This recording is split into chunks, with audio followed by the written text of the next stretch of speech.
So has anyone else been thinking about Saturday night, Jordan Burroughs, Chance Marceau, the match ends, and you have this intense juxtaposition. You've got the elation of Chance Marsteller celebrating with his coaches.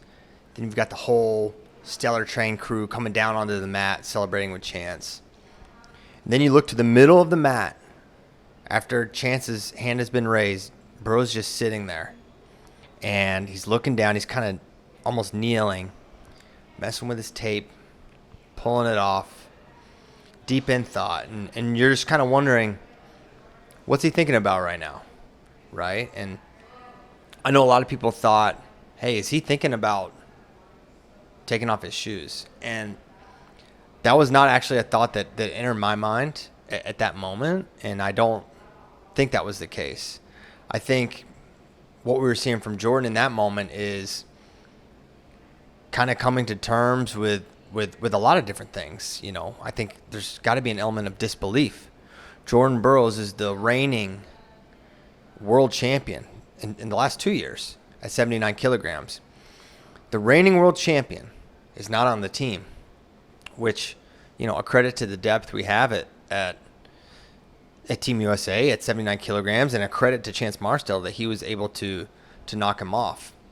So I think there's a little disbelief there. It's like, I'm not on the team. And for Jordan Burroughs, you say this has happened before, but this is the first time he's not made a world team, right? He didn't make the Olympic team in 21, but this is the first time he's never made a world team since 2011.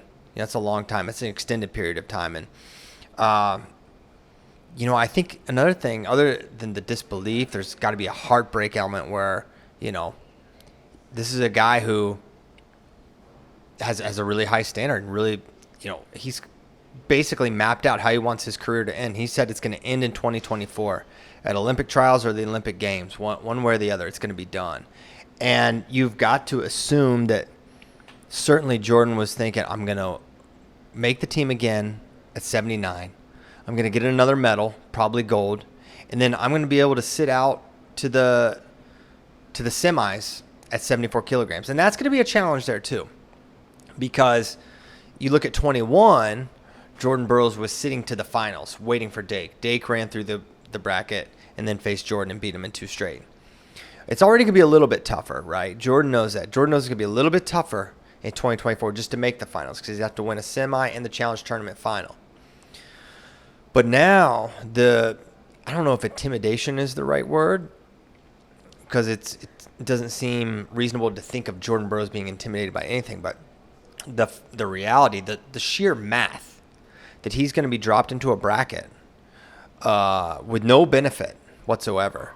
He's going to be in there with Keegan O'Toole, with Jason Nolf, with David Carr probably, with Vincenzo Joseph. And a host of other, you know, maybe Carter Starachi. He says he's coming down. And a number of other really, really tough 74 kilogram guys. And now the gauntlet for Jordan to get on this Olympic team is even steeper. It's even more treacherous.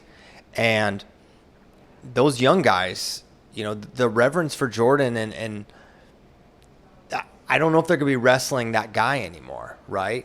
Because now we've seen Jordan look, you know, more mortal than ever, right? We watched him lose twice to Chance Marsteller. You could say 3 times in a row he was outskilled by Chance Marsteller. And that's a reality that I think Jordan signed up for, right? He wrestled a long time and made the decision, I'm gonna continue. I'm gonna continue. And there's no guarantees how it's gonna end. And if you stick around long enough, you're going to have a tough ending to your career, right?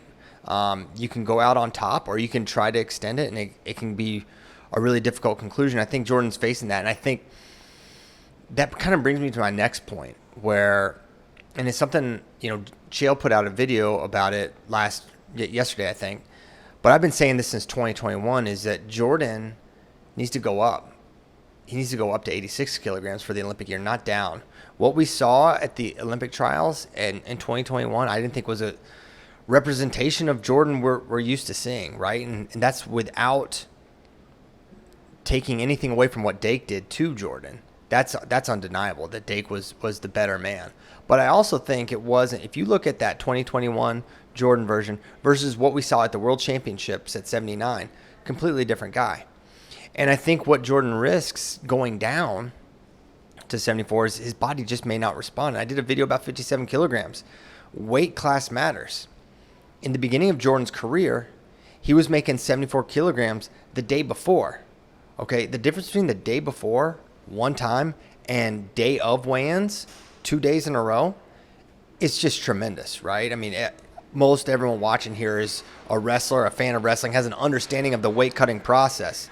And it's not hard to understand how much more difficult it is now for Jordan. And not to mention the fact that he has just naturally gotten bigger as you age, right? Not to mention the fact that he's older.